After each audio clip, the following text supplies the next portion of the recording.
al periodismo es lo que le lleva con la sangre en el ojo al correísmo y vienen a vengarse. Por ejemplo, ¿por qué estos medios estos periodistas de investigación no han investigado la muerte de los cuatro niños de las Malvinas? Si yo me pregunto, ¿qué pretende la ley de comunicación de Javier Lazo? ¿Obligar a los medios a que investiguen tal o cual cosa? El Estado, ya sabemos que el Estado en la época del expresidente prófugo no solo regulaba a quién puedes odiar y a quién no, sino que lo dictaminaba. O sea, estos son los objetos de odio del sábado. O sea, a estos vamos a odiar durante toda la semana. Ya el próximo sábado les voy a proponer otros. Esto es Politizados. Una tertulia de Diario Expreso sobre actualidad y política. Yo soy Martín Payares. Yo soy Roberto Aguilar y arrancamos ahora. El correísmo vuelve, pero esto no es novedad, sediento de venganza. Con No los voy a decir. colmillos que le sangran, Sí, sí, le gotean los le colmillos, gotean. van chorreando por donde caminan, van chorreando. No quería decir el correísmo vuelve, quiero decir el correísmo viene, no sé si todavía no sabemos si vuelva, pero viene sediento de venganza, Martín.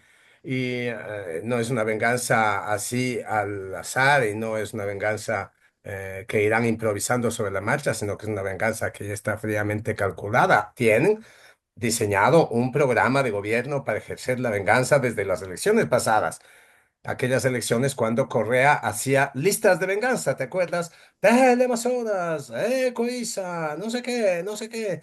Tenía toda una lista de quiénes se va a vengar. Han pasado de eso 4 años, supongo que esa lista se habrá incrementado, pero lo que es cierto es que en esa lista el periodismo está a la cabeza.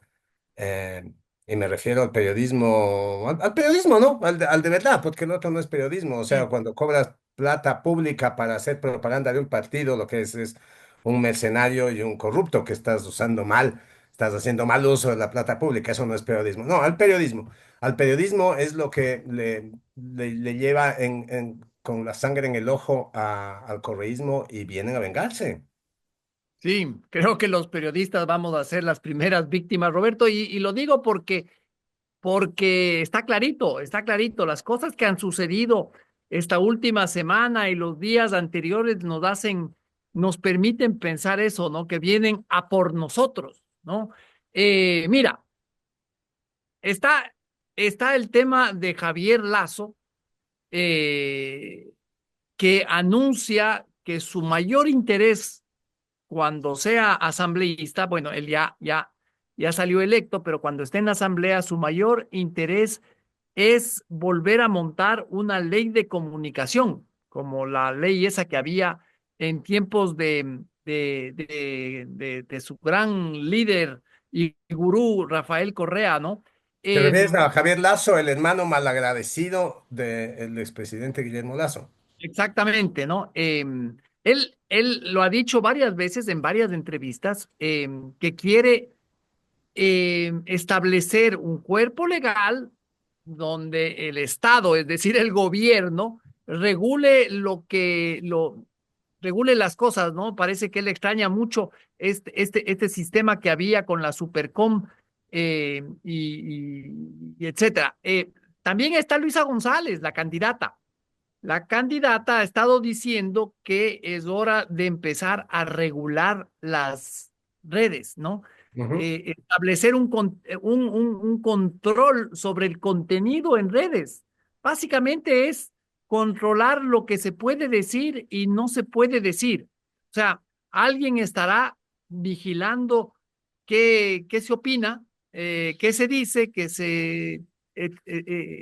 etcétera. Entonces, si tenemos estos dos casos, un próximo asambleísta y una posible próxima presidenta o presidente, eh, se configura, ¿no? Se configura un proyecto absolutamente concreto y real del correísmo.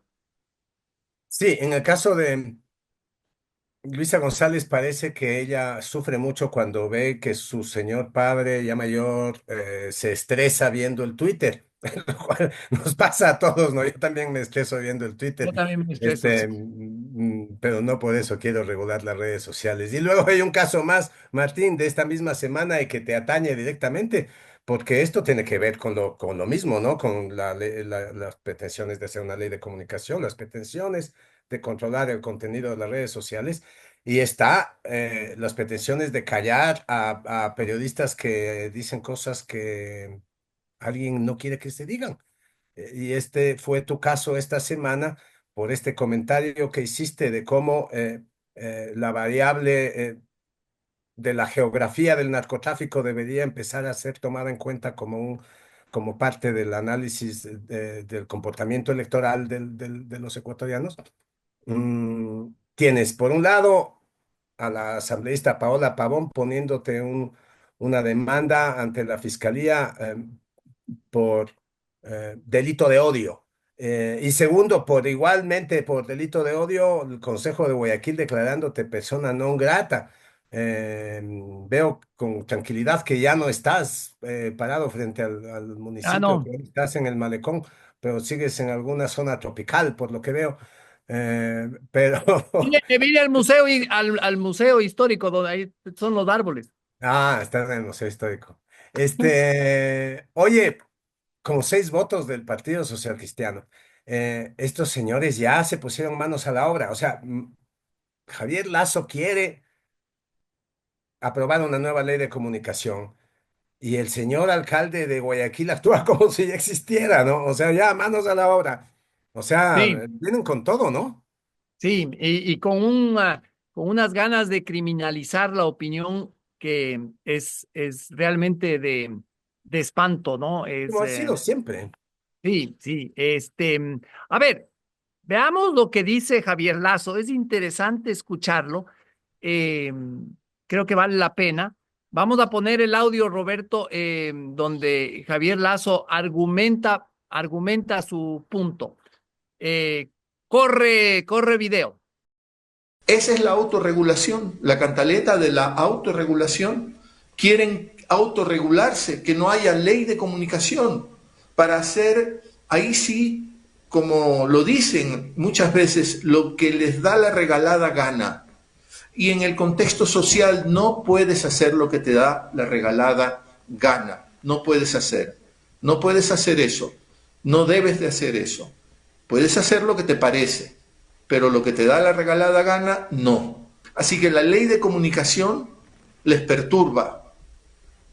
Nos atacaron durísimo en el Ecuador, atacaron en la Argentina y hoy España vive también una crisis profunda en la cuestión de comunicación e información, con el desvelamiento de esas conversaciones en donde los medios deciden a quién atacan, a quién van a matar, aunque sea simbólicamente, social y políticamente, Acá porque pasa lo tienen las mismo. herramientas.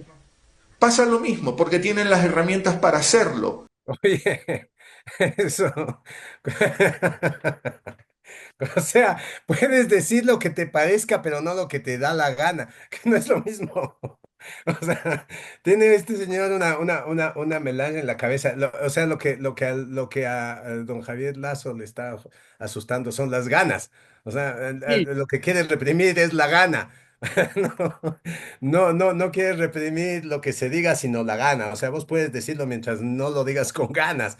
Pues, o sea, yo claro. sabía que tenía algunas telarañas en la cabeza, pero no sabía que esas telarañas eran del siglo XIII, Martín. O sea, no sabía que estaba retrasado en pensamiento 9 siglos, y lo digo porque esto es bastante tomista, ¿no? Esto parece la filosofía de Santo Tomás. Esto es escolástica pura, Martín. Eh, Cuando Santo Tomás quería o reflexionaba sobre la naturaleza pecaminosa del sexo, obviamente no podía establecer que el sexo en sí es pecado, porque el sexo lo puso Dios en la naturaleza y es imprescindible para la reproducción de las especies y para cumplir la orden divina de crecer y multiplicados. Entonces, él llegó a la conclusión de que, claro, el sexo no podía ser pecado, pero lo que era pecado era la gana. O sea, el pecado está en el deseo, decía Santo Tomás. O sea, el pecado está en las ganas. Pues eso mismo Más o No en lo menos. que te parece, no en lo que te parece, sino en la regalada gana, porque además no Sí. solamente las ganas, la regalada No, gana. es que ya las ganas regaladas, ya, imagínate. O sea, ya estamos hablando de un crimen de Estado, ¿no? O sea, no solo la gana, sino la regalada gana. ¿Qué hijo de madre? Eso sí que yo creo que debe ser penado con todo el rigor de la ley. A lo mejor tiene Otra, razón, Javier Lazo. otra cosa que se ve de este audio, video que acabamos de ver, es que Javier Lazo parte de un sentimiento de revancha, ¿no? Eh, Está resentidísimo con lo que los medios dijeron de ellos. Cuando digo ellos, digo el correato, ¿no? Porque inmediatamente su primer razonamiento es, nos atacaron durísimo. Ya, puchicas, qué feo que nos hayan atacado. Aquí se Eh, mete la política. sí, o sea, ¿qué querrá? Que lo adoremos con unas velitas como al señor del balneario de Baños porque salvó un millón cosas, ¿no? O sea, no sé. Nos atacaron durísima. Luego mete los ataques en la Argentina. Entonces, ese es el lío, es un sentimiento de revancha. Aquí nos vamos a cobrar y vamos a evitar que se nos critique. Está clarísimo, eso él lo deja, creo que involuntariamente, pero lo deja en claro, ¿no? Yo lo he escuchado en otras entrevistas, no solamente en esta que acabamos de ver, que habla, por ejemplo, habla con mucho rencor con los medios de investigación y en una de esas entrevistas dice una cosa muy curiosa, ¿no? Y dice, por ejemplo, ¿por qué estos medios estos periodistas de investigación no han investigado la muerte de los 4 niños de las Malvinas? Yo me pregunto, ¿qué pretende la ley de comunicación de Javier Lazo? ¿Obligar a los medios a que investiguen tal o cual cosa? O sea, ¿te acuerdas que ya la ley de comunicación de Correa penaba a los medios que no cubrían ciertos temas? O sea, así es, hubo gente sancionada por la ley de comunicación porque no cubrió imagínate, el aburrido, denso, ladrillesco informe a la provincia, la rendición de cuentas del Chato Castillo, ¿te imaginas? El Chato Castillo hace una rendición de cuentas, el periódico no lo cubre porque ¿cómo diablos vas a cubrir una rendición de cuentas del Chato Castillo? ¿Qué sentido tiene eso? Bueno, Y no me acuerdo quién terminó pagando incluso cárcel, ¿no? Y el medio terminó pagando multa porque con la ley de comunicación de los amigos del señor Javier Lazo estaban señalados temas obligatorios de cubrir. O sea, había que cubrir ciertos temas obligatoriamente. Por ejemplo, la rendición de cuentas del Chato Castillo. Entonces, ahora, ¿cuánto más? El sí, asesinato de 4 niños, que yo creo que muchos medios, incluyendo el nuestro, Expreso, lo han cubrido, lo han cubierto con bastante rigor. No es que ha habido un silencio sobre ese tema. Yo mismo he escrito ya ni sé cuántos artículos y columnas de opinión, pero no puede señalar que esto es obligatorio de investigarse, pues, o sea, eso no tiene sentido. bueno, ¿y qué será obligatorio? ¿Investigar lo que alguien en el Estado dice que hay que investigar? Y quito la palabra Estado y pongo gobierno, porque eso se ve en el Sí. gobierno, ¿no? Verás, Eh, Estado, gobierno, nación y partido y líder son la misma cosa, porque finalmente en la figura del líder claro, se resume todo. claro, entonces, sí, eso es evidente que Javier Lazo extraña esto y que quiere que las investigaciones también sean dirigidas por alguien, ¿no? Em, Sí, oye, yo me quedo con esta cosa de atacar, porque, o sea, primero me parece inaudito que un político salga y se queje de que nos están atacando. Bueno, de eso se trata la política, ¿no? Vos te imaginas si Winston Churchill hubiera salido a decir, me están atacando. O sea, qué horror, me están atacando. Y además, ellos no hacen lo mismo en sus propios medios, que no son propios medios suyos, sino nuestros. Porque estoy hablando, por ejemplo, de radios como la radio del Consejo Provincial de Pichincha, porque ellos no tienen medios, ellos se toman los medios públicos de aquellos organismos que controlan, ¿no es cierto? Entonces esos medios públicos pagados por todos se convierten los privatizan, pues, o sea, se convierten en medios de su partido, como es el caso de esa radio que menciono, y que no es que no atacan, pues, o sea, No es que ellos no han atacado, no atacaron a Lenin, no atacaron a Lazo, no atacaron a Noboa, no, no, ellos no atacan. Entonces, según Javier Lazo, ellos no atacan. O es eso, o es que ellos ataquen. Está bien, porque como atacan con plata pública, a lo mejor eso es lo que hay que hacer, ¿no? O sea, Y, robarse plata para atacar, eso es lo que hay que hacer. Y la otra cosa, Martín, es esto de lo que dice al final, esto del asesinato simbólico. Él dice que los medios están haciendo asesinatos simbólicos, ¿no? O sea, yo supongo que lo que el señor Javier Lazo tiene, lo que añora el señor Javier Lazo es aquella época en la que el asesinato simbólico era el patrimonio exclusivo del presidente de la República y se ejercía cada sábado, que era el epicentro mundial del asesinato simbólico, o sea, el gran asesino simbólico de nuestro siglo en este país se llama Rafael Correa, Martín, o sea, él es el que cambiaba de biografías a las personas, él es el que incluso, o sea, Martín, a nosotros nos pusieron la foto de nuestras casas y nuestra dirección para que vayan a así es. ver si resultaba que el asesinato no terminaba siendo simbólico, sino real. Eso llegaron a hacernos, ¿no es cierto? Eso era la vigencia de la ley de comunicación que quiere traer de vuelta el señor Javier Lazo. Eso, nada más y nada menos. Oye, y lo de Luisa González, Roberto, yo creo que también vale la pena escuchar sus razonamientos para meter las manos en las redes sociales. O sea, eso, o sea, de aquí a Corea del Norte estamos a dos pasos, ¿no? Pero escuchemos lo que dijo en una entrevista con BNP Periodismo la señora González, candidata del correísmo. Y no es porque me hago el ciego porque es con otro. No, señores. Lo que hoy día está haciendo con otro, mañana puede ser con usted. Por eso, sí, hay que controlar, hay que regular eh, desde la sociedad, rechazar los discursos de odio, sean donde sean y vengan de donde vengan, primero. Segundo, debe haber una responsabilidad. Si yo cojo mi cuenta y digo, este es un delincuente, pruébelo. Usted no puede decir delincuente a alguien porque se le da la gana o porque ese día se levantó con el pie izquierdo. Usted tiene que presentar pruebas y si tiene pruebas, tome sus documentos, vaya a la fiscalía y ponga una denuncia y que caiga todo el peso de la ley sobre esa persona. Yo creo que a ninguno de ustedes les gustaría que les toquen el honor de sus hijas, de sus hijos, de sus pequeños niños, nadie, de sus padres. Nadie estaría de acuerdo con eso, ¿verdad? Y esto Entonces, implica, eso sí, creo que debe ser regulado. Y si yo tengo una cuenta, que esté mi nombre y mi apellido para hacerme responsable. Entonces, si usted mañana me dice, Luisa, tú eres tal y cual, perfecto, demuéstramelo. Roberto, todo lo que dice y de lo que se queja Luisa González ya existe. O sea, ¿Sí, no? si yo le acuso de ladrón o de asesino a alguien en Twitter, en Facebook, en Instagram, en TikTok, en lo que sea, es perfectamente pesquisable por la justicia. O sea, para eso está el Código Orgánico Penal. O sea, ya uno puede demandar, o sea, no es que ya, desde siempre, se puede demandar por las cosas que te dicen en las redes. Ella se queja, ¿no? Claro. De que no puede seguir esta cosa, de que me dicen tal y tal vaina. Eso Si yo siempre pongo un estuvo tuit, vedado.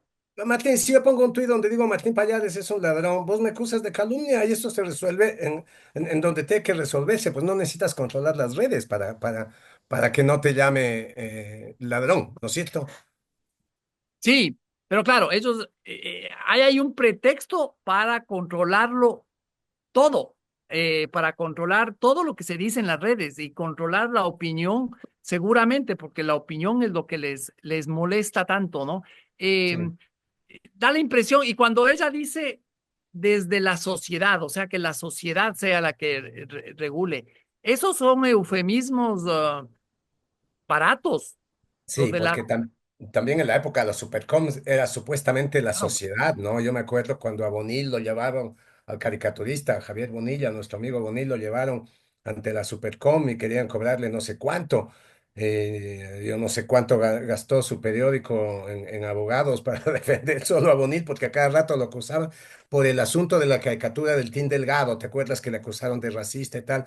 Yo me acuerdo que los denunciantes eran una asociación afroecuatoriana de no sé qué, de Quinindé, me estoy inventando, pero era una supuesta organización social y todas las denuncias contra los periodistas en la época de Correa, todas las persecuciones estaban alentadas por supuestas organizaciones sociales que eran básicamente controladas por el correísmo. Era el correísmo moviendo sus tentáculos con sus bases y constituía una asociación de tricicleros de la provincia del Cantón San Vicente.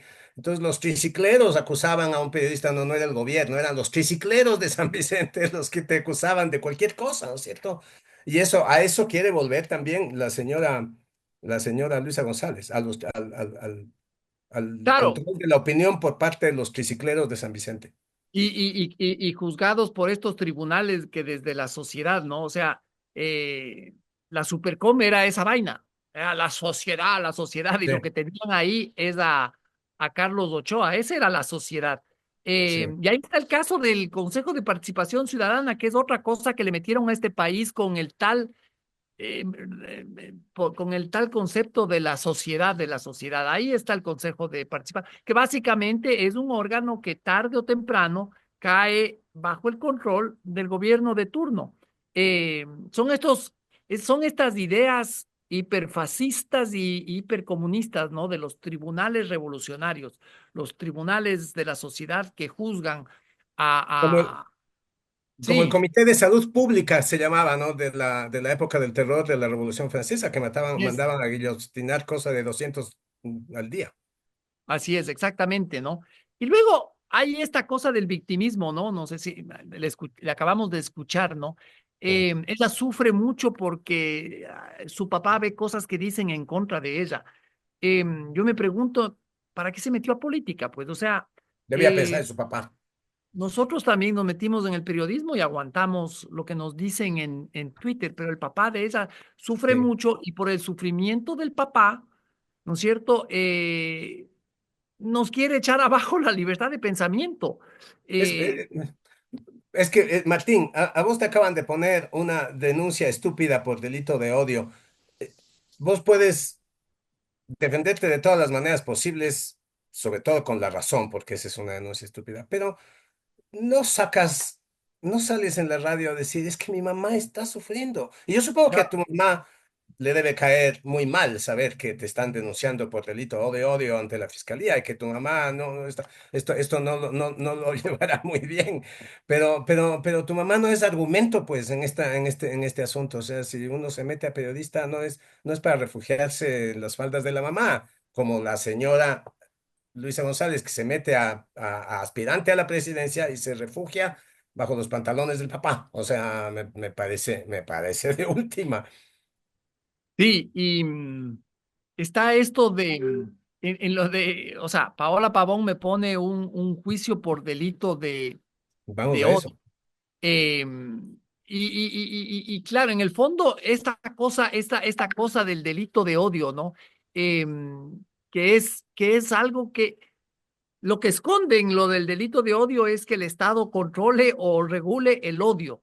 Entonces uno se pregunta, ¿y por qué no lo hace con el amor o Claro. con la desesperanza? No sé, el delito de odio, cualquier cosa puede ser delito de odio. O sea, si uno le critica al ministro de Salud porque no llegaron las vacunas a tal sitio, podrán poner juicios por delito de odio porque alguien va a definir lo que le dé la gana que sea delito de odio, ¿no? Hay un artículo, Roberto, del que comentábamos un poquito antes, eh, absolutamente genial del señor, de este escritor español, Gabriel Gabriel. Albiac. Ya, sí, sí, sí, que me parece que es genial. Dice, por ejemplo, en uno de los pasajes, dice de su artículo, ¿no? Y entre comillas, pocos usos lingüísticos hay más bobamente repetidos en la cháchara de estos años que el que se exalta contra un llamado discurso del odio. aguachirle verbal, cuya solemnidad camufla casi siempre la aplicación en demonizar a quien a uno le es antipático. Claro, te es antipático fulano de tal y le acusas de delito de odio y alguien en algún tribunal popular declarará que has cometido odio. ¿Por qué no Sí. declaran que has cometido amor, por ejemplo, ¿no es cierto? Es que Bueno, claro, si, sí, si te prohíben tus objetos de odio, van a terminar por imponerte los del amor, ¿no? O sea, usted no puede odiar esto, tiene que amar esto. Lo que pasa es que es una de las cosas que explica este articulista. Es como que hay un desplazamiento del lenguaje común a la jerga jurídica. El odio en el lenguaje común en nuestra vida cotidiana es algo que tiene que ver con nuestros afectos y desafectos, ¿no es cierto? Y eso es claro. irreductible de ser sometido al imperio de la ley. La ley no puede controlar tus afectos y desafectos. Pero una vez que ocurre este desplazamiento del lenguaje común a la jerga jurídica y las leyes establecen una serie una lista de cosas de lo que consideran delito de odio, o sea, yo creo que es una deriva un poco que podría terminar siendo un poco traicionera porque podríamos terminar con eso, ¿no? Con que el Estado regule a quién La puedes odiar expresión de los sentimientos incluso. o a quien no, exactamente. Y el Estado, ya sabemos que el Estado en la época del expresidente prófugo no solo regulaba a quién puedes odiar y a quién no, sino que lo dictaminaba. O sea, estos son los objetos de odio del sábado. O sea, a estos vamos a odiar durante toda la semana. Ya el próximo sábado les voy a proponer otros. O sea, finalmente lo que no se puede estirpar de la sociedad es el odio, ¿no es cierto? Pero refugiarse bajo esta fórmula que finalmente no tiene, por ejemplo, en la resolución municipal que te declara a ti persona no grata, no tiene ningún efecto, ¿no es cierto? Salvo la probabilidad de que algún día llegues a Guayaquil y alguien te pegue. O sea, Aquiles, Aquiles, sí, Aquiles, que te dijo, ¿cómo es que te dijo? asqueroso. Asqueroso, que O te sea, le dijo. produzco yo asco, supongo, ¿no? Le Sí, produzco sí. asco a Aquiles. A él le gusta la gasolina, a él le gusta, A él le gusta la a gasolina, él le sí. gusta la gasolina, como la canción de quién era. Sí.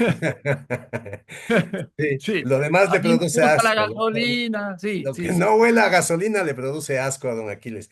Sí, o sea, escudarse detrás de esta invención semántica, de este desplazamiento semánticos del odio, eh, para básicamente impedirte hablar. No, es que no es impedirte hablar, sino además es impedir hablar a la gente de un tema. Este rato, después de esa reacción del municipio de Guayaquil, hay que pensarlo dos veces antes de hablar de la geografía del narcotráfico. Y eso, Martín, es súper grave, porque tendríamos que no solo hablar de la geografía del narcotráfico, tendríamos que estudiarla, ¿no es cierto? Tendríamos que ver efectivamente, tendríamos que hacer esos análisis que vos estabas proponiendo de cómo la geografía del narcotráfico influye en la conducta electoral. Y eso es algo que hay que hacer, pues eso no puede ser Claro. objeto de una rabieta de un alcalde con olor a gasolina. O sea, eso no tiene sentido. Y a mí lo que más me preocupa, Martín, es que hay gente, analistas, este fin de semana estaba oyendo a dos, a un señor César Ulloa y una señora Carolina Ávila Nieto, a quienes les preguntaron sobre qué opina de este exabrupto del municipio de Guayaquil de declarar persona no grata a Martín Pallares por haber dicho eso. Y en lo que se explayaron es en hablar de lo que vos dijiste. O sea, sí, medio que dijeron, sí, no está bien, no sé qué, pero es que lo que digo Martín, no sé qué. Según Carolina Ávila Nieto, esta cosa solo puede ser discutida entre científicos. Imagínate, ¿cómo así? O sea, ahora entonces el tema del narcotráfico va a quedar para ella y cuatro especialistas más, porque tiene algún título universitario que le permite hablar de lo que a nosotros, pobres mortales, pobres pendejos, nos está vedado, porque somos eso, unos pobres pendejos. Eso es O sea que el totalmente injusto. pensamiento debe reducirse a los nichos donde supuestamente están los especialistas de ese tema. Sí, Ah, sí. Entonces yo ya veo a esta señora Carolina Ávila Nieto dictando cátedra cuando se esté redactando la ley, y a este señor César Ulloa dictando cátedra cuando se estén redactando eh, las leyes de comunicación del correísmo o del novoísmo o las que vengan, ¿no? Porque pinta mal la cosa, Martín. Pinta pésimo, porque ni siquiera han escuchado lo que yo dije. Yo lo que dije es que hay que pensar en meter esa variable en los análisis de los resultados electorales, ¿no? Y tú acabas de poner un tema que me parece clave, Roberto, ADN, el movimiento. ¿Qué tal si este tema queda en manos de, no del correísmo, sino del novoísmo, o si el correísmo busca el apoyo del bloque de Daniel Noboa para aprobar esta eventual ley? ¿Será que ADN va a reaccionar positivamente? Yo me pregunto, y me pregunto porque en ese movimiento y el actual presidente y posible presidente reelecto tampoco ha sido muy transparente y claro sobre el tema, ¿no? Entonces, me parece que la Oh. pregunta de ¿y si gana Noboa qué? Es una pregunta absolutamente pertinente, ¿no? Porque a lo mejor le encanta la idea de los correístas. Yo no sé, yo no estoy muy seguro. No hay antecedentes en la legislación donde él haya ha intervenido sobre el tema, pero hay motivos en su gestión que me hacen dudar de cuál sería la actitud de ADN en este tema. Sí, o sea, veamos, digamos que si Luisa González, me enronquecí, si Luisa González gana la presidencia, se va a venir la ley de comunicación, perdón, se va a venir la ley de comunicación y se va a venir de nuevo, se va a reeditar la pesadilla de aquellos años, ¿no es cierto? Cuando todos los periodistas estábamos esperando que nos lleguen las denuncias y nos llegaban, ¿no? Y llegaban 10 cartas diarias a las redacciones, unos pues ya se acostumbró a vivir con esa vaina, pero ¿y si gana Novoa? Y si gana Novoa, como vos dices, a lo mejor le gusta mucho, ¿no? Porque fíjate que Novoa no ha tenido. Vamos a ver, Noboa tenía un ministro de gobierno, este señor Arturo Félix Wong, que andaba de radio en radio mangoneando a la gente que decía cosas que no le gustaban, ¿no es cierto? O sea, él Curioso daba órdenes sobre lo que se puede y lo que no se puede decir, el ministro de gobierno de Noboa. Eh, Noboa expulsó a esta, le llamaremos productora de contenidos digitales, Alondra Santiago, por cantar el himno nacional, por hacer ni siquiera era una sátira, o sea, porque no se estaba burlando del himno nacional, lo estaba usando como un vehículo para hacer críticas a Noboa. Eh, y la expulsó del país, a pesar de que era una persona que vivía toda la vida en este país, pero la expulsó con un expediente secreto, Martín. O sea, sacó un expediente que dijo esto como es de seguridad nacional, es secreto, y ni siquiera esta productora de contenidos pudo enterarse de que le acusaban. Eso es de una arbitrariedad y de un autoritarismo, pero ya, o sea, es de la peor especie. y Pues eso hizo. ¿Y qué más ha estado haciendo Novoa? Novoa está aislando medios, está manejando, por ejemplo, la pauta publicitaria como un mecanismo de premio y castigo. O sea, Novoa está haciendo todo aquello que mandan los manuales del correísmo para tratar a los medios, para tratar al periodismo. Y a mí me parecería que si en un eventual gobierno suyo el correísmo propusiera esto en la Asamblea, dada esta circunstancia que ya analizamos el otro día, el viernes, de que ambos bloques dominan la Asamblea y tienen que ponerse de acuerdo para básicamente todo. Yo creo que este sería uno de los acuerdos, Martín. Yo creo que la ley de comunicación es algo en lo que ambos partidos podrían coincidir y nada, pues. a eso agrégale, Roberto, que el concierto internacional tampoco es que sea muy bueno. No. No es para nada bueno. Antes o sea, los países autoritaristas y autoritarios que creen en estas regulaciones son los que van quedándose y consolidándose. El caso de Estados Unidos es clarísimo, ¿no? Entonces, yo creo que deberíamos irnos preparándonos para lo peor, Roberto. Vienen, como dije al principio de este programa, vienen a por nosotros, como dicen los españoles.